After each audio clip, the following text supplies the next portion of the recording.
sejam bem-vindos a mais um episódio do Colombo Cash. Eu sou a Marina Pádua e hoje nós vamos falar um pouco sobre os animais que sofrem com depressão e ansiedade. E para ajudar a gente nessa conversa, nós contamos com a presença da Laís Kauner, que ela é adestradora, bióloga, comportamentalista canina desde 2006 e especialista em casos de resgate e traumas caninos. Tudo bom, Laís? Tudo bem, Marina. Muito obrigada pelo convite. E Laís, você quer contar mais um pouco sobre a sua atuação? Eu sei que eu dei uma breve introdução, mas se você quiser acrescentar alguma coisa, pode ficar à vontade. Bom, percebendo vários casos pets, né, que eu venho atendendo desde essa época de 2006, o comportamento pet, ele tem uma ampla categoria assim, de comportamentos que os cães podem apresentar.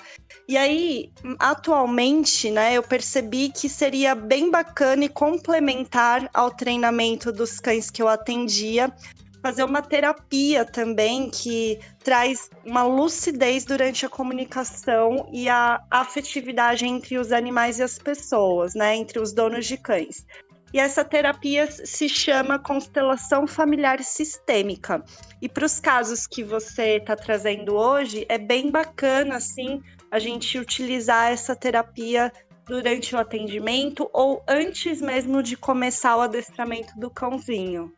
Bom, eu acho que a gente pode falar um pouco da constelação familiar conforme a gente for respondendo as perguntas que a gente separou. Eu queria primeiro que você explicasse pra gente os cães e animais podem desenvolver ansiedade e depressão, e 2, por que isso pode acontecer?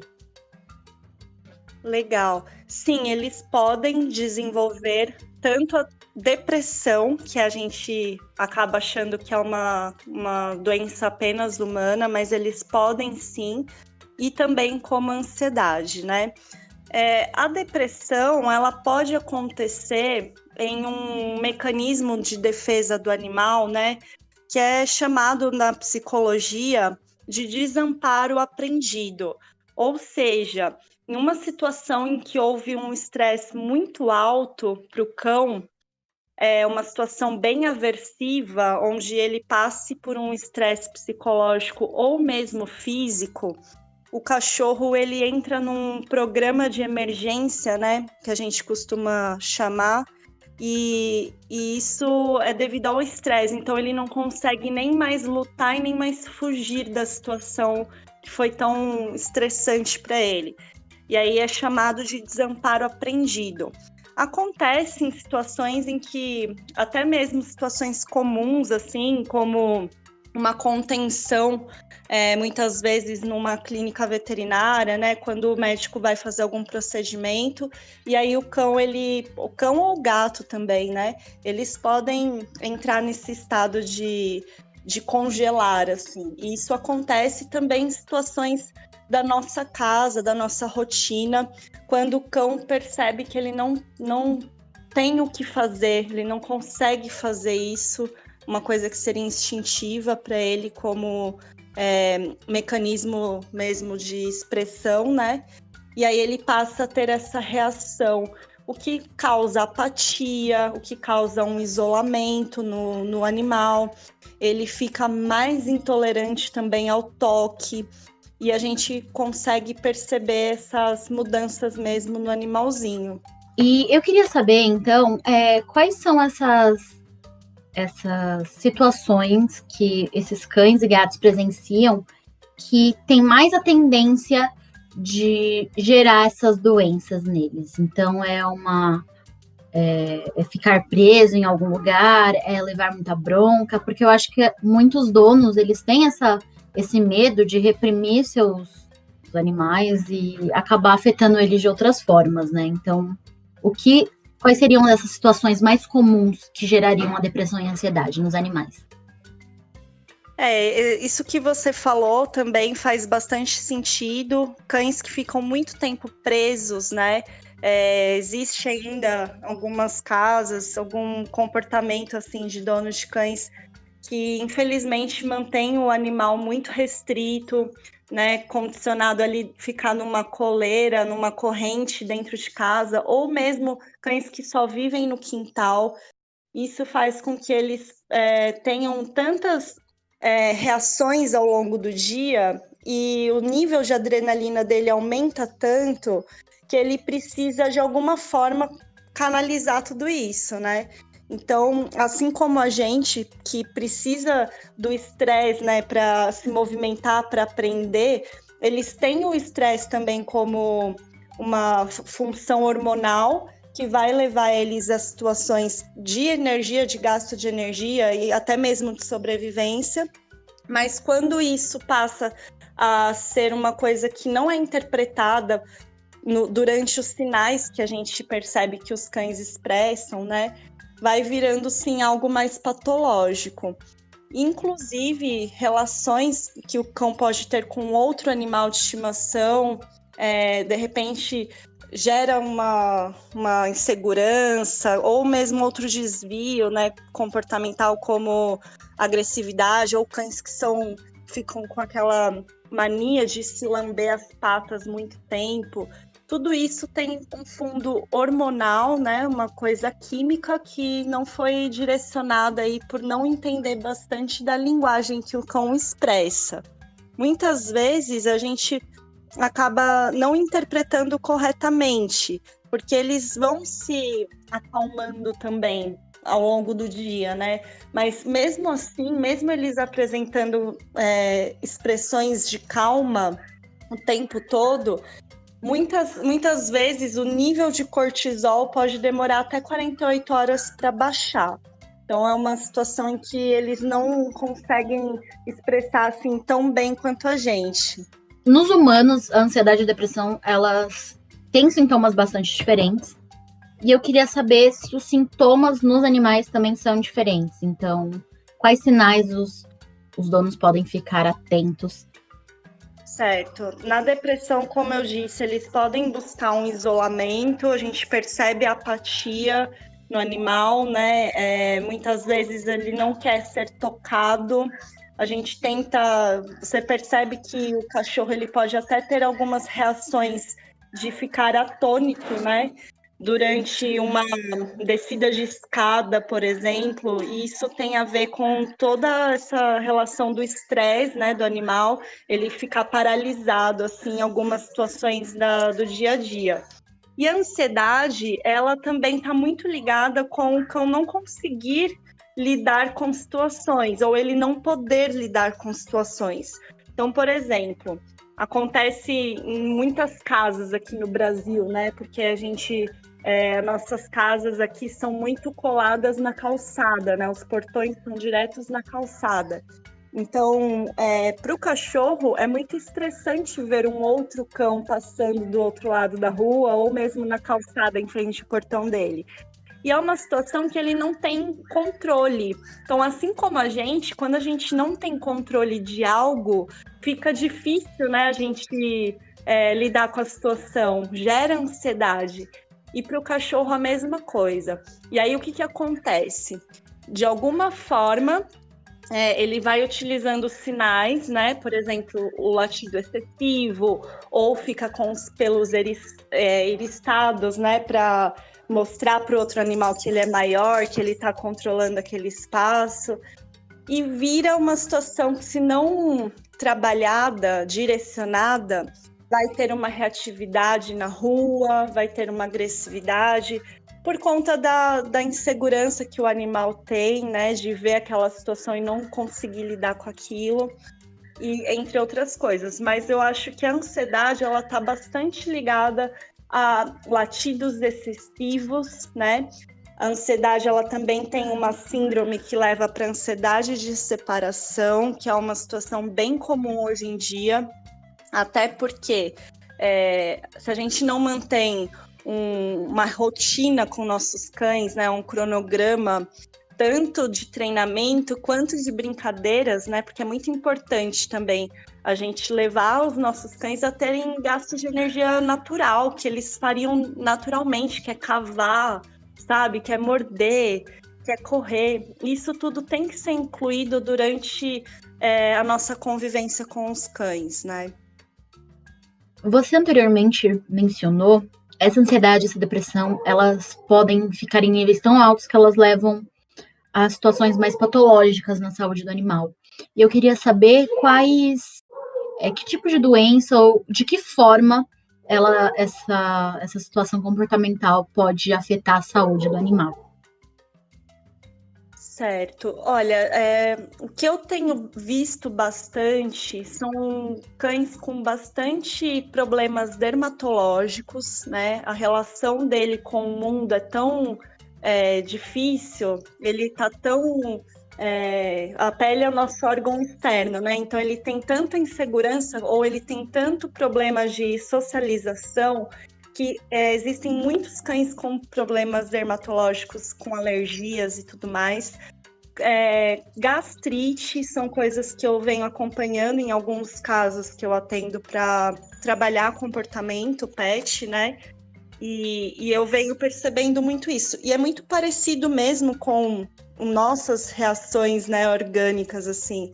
E é isso que a gente também trabalha na constelação, porque muitas vezes o animal ele está reproduzindo o ambiente, né? Ele está reproduzindo tudo que acontece naquela casa, o comportamento dos donos, a emoção e o humor dos donos. Então, o animal muitas vezes copia e vira um espelho realmente do ambiente. E, bom, agora que você já explicou um pouco mais como funciona essas situações nos animais, eu queria que você explicasse para os tutores que estão ouvindo a gente como é feito o tratamento para essas situações. Legal. Basicamente, precisamos ser donos de cães, né, que entenda a linguagem dos cães. Principalmente. Gatos, a mesma coisa, eles têm uma linguagem bem específica também, mas os cães são com muitas expressões ao longo do dia. E o tempo todo eles estão aprendendo e observando. E a gente reforça, muitas vezes, uma coisa que a gente não gostaria que o cachorro fizesse, né? A gente dá atenção numa hora errada. Então, acho que a primeira coisa é aprender um pouco mais sobre a linguagem canina. Linguagem corporal, o que significa aquela expressão.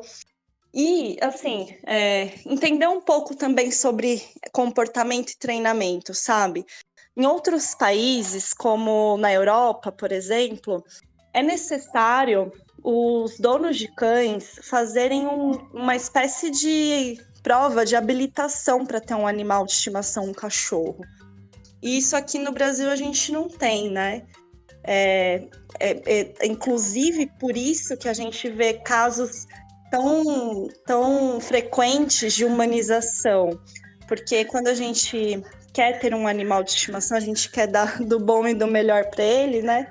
Mas acredita que ele vai entender como um ser humano. E não, ele fala outra língua, é outra espécie.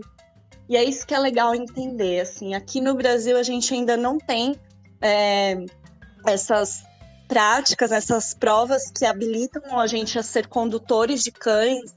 E lá eles fazem provas mesmo, com juízes, né? Igual tirar carta aqui. E aí a gente vê que, por isso que os cães lá são bem educados, eles conseguem ter uma convivência harmônica quando passam na rua, não tem aquela reatividade que a gente vê aqui, né? Do cachorrinho menor latindo excessivamente para o outro, porque eles não conseguem mais, né? O caso da humanização é exatamente isso, o cachorro ele perde a capacidade de se comunicar com outro cão. E é isso que é ruim, porque ele é como se toda a nossa comunicação com ele fosse podando o próprio instinto do animal, que é uma baita crueldade, sabe? É uma questão de maus tratos, realmente, assim.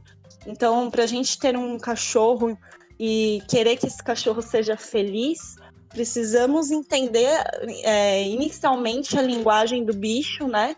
Como espécie, respeitar essa espécie como ela é. E criar um cronograma de rotina para poder cumprir as necessidades que a espécie exige. Então, como você disse, a dica principal para esses donos que têm esses cachorros e gatos com essa situação de depressão e ansiedade, a melhor dica seria criar uma rotina onde ele possa extravasar essas emoções. É isso?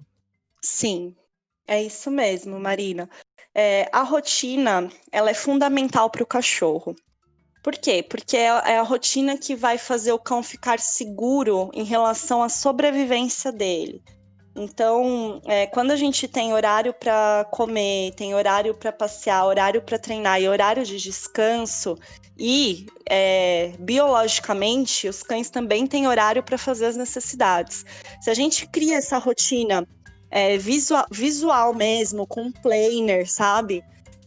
Fica muito mais fácil de entregar o que o cachorro precisa, de cumprir as necessidades do cachorro, tanto física quanto cognitiva, sabe? E vai criando esse vínculo fortalecido com o dono também. Os cães, eles gostam, né, de estar num grupo e gostam de obedecer a um líder. Para eles isso é confortável. Eles não gostam de ter que liderar. Por quê? Porque é estressante. É mais um trabalho para eles, mais um papel. Ele precisa ficar mais atento. E quando a gente fala de raças, né, e mesmo cães que não têm raça definida, existe uma predominação ali, né, da função inata dessa espécie. Então, tem uns que são mais de alertar, outros são mais de observar e fazer aquela linguagem corporal de proteção. Então, a gente tem que observar tudo isso e direcionar o que o cachorro tem como necessidade inata para que a gente pode incluir na nossa vida. Então, por exemplo, eu tenho um cachorro aqui que ele tem um potencial de caça enorme. Ele é um vira-lata. Se eu não direciono essa energia, eu vou ter problemas, porque essa capacidade, esse potencial que ele tem de caça, se não equilibrado, vai gerar uma briga com outro cachorro, ele vai ficar um cão inseguro, porque ele precisa caçar. Então, coisas desse tipo, né, que a gente inclui na nossa rotina com o enriquecimento ambiental, além do gasto de energia físico, né, o cachorro explorar bem outros lugares e tudo mais. Ter um limite também, né, é importante a gente oferecer limites saudáveis aos nossos cães, como, por exemplo, eu falei, no momento de descanso dele tem que ser preservado e ele tem que entender a hora de descansar, a hora de ir para o lugarzinho dele, e não ficar o tempo todo, né, perseguindo a gente ou então disputando os espaços, né, da nossa casa com a gente. É muito comum, de repente, a gente vai sentar no sofá, o cachorro já sentou primeiro antes de você, sabe? Porque ele tá ali disputando o status que você tem com ele na casa e isso é importante a gente direcionar para o cachorro entender. Eu sou grande, você é pequeno. A casa é minha, você mora comigo, sabe? Eu sei que pode parecer assim, que muita gente vai falar, mas a minha casa é do meu cachorro. Existem as consequências, né? Quando a gente pensa assim. Então, é importante você mostrar para o seu cão, você mora comigo, você depende de mim para comer, eu estou te oferecendo isso e você tem que seguir as regras. Regras não fazem mal para o cachorro, pelo contrário, fazem muito bem.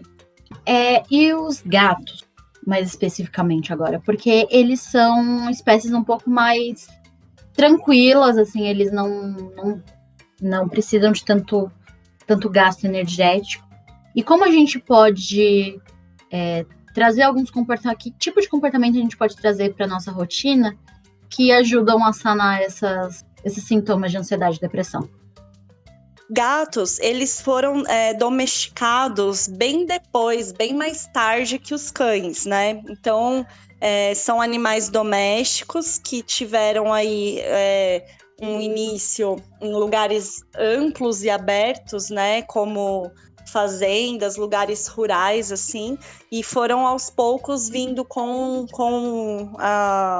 o desenvolvimento das cidades, vieram acompanhando a gente. Porém, os gatos são animais que precisam sim gastar energia, né? Eles são animais arbóreos, eles gostam de ficar no alto, eles precisam dessa observação, né, para ver tudo de um outro ângulo, eles são bem sagazes, assim.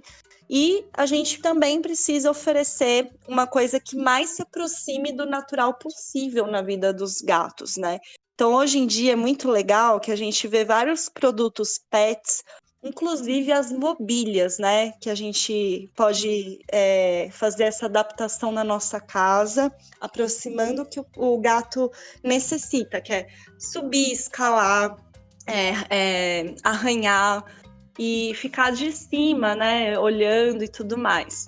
O que eu mais tenho presenciado em relação a gato são gatos que não se dão bem um com o outro. Então, na mesma casa, existem os gatos que brigam, né? Ou um fica tão estressado ali com a presença do outro que busca sempre se afastar.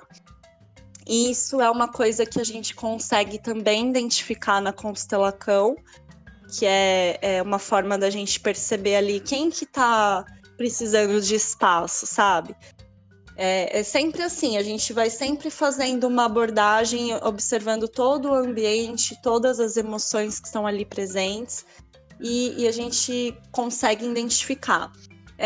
Outros casos de gatos com ansiedade também eu já acompanhei.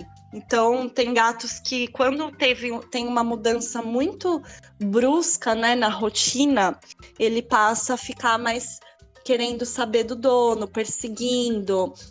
O dono vai até o banheiro, fecha a porta, o gato fica do lado de fora miando. Então, existem essas situações também que fazem a gente prestar atenção e olhar pro animalzinho, o que ele tá sentindo ali, né? Lembrando que tudo que eu falei aqui é muito importante ter um acompanhamento veterinário, né, para descartar qualquer outra situação da saúde do animalzinho. E a gente percebe que o comportamento deles mudam também quando eles estão com alguma questão na saúde, né? Como dores e tudo mais. Essas eram as perguntas que eu tinha separado para hoje. Então, chegamos ao fim de mais um episódio do Colombo Cast. Laís, muito obrigada por participar. Agradecemos muito, com certeza foi muito enriquecedor, tanto para mim quanto para quem está ouvindo. Muito obrigada. E nós nos vemos no próximo episódio. Até mais!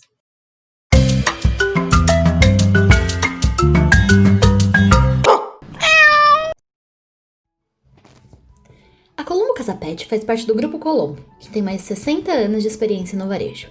Para conhecer mais sobre os nossos serviços, é só acessar o site colombocasapet.com.br ou nos acompanhar através do nosso Instagram e Facebook, no @ColomboCasaPetOficial.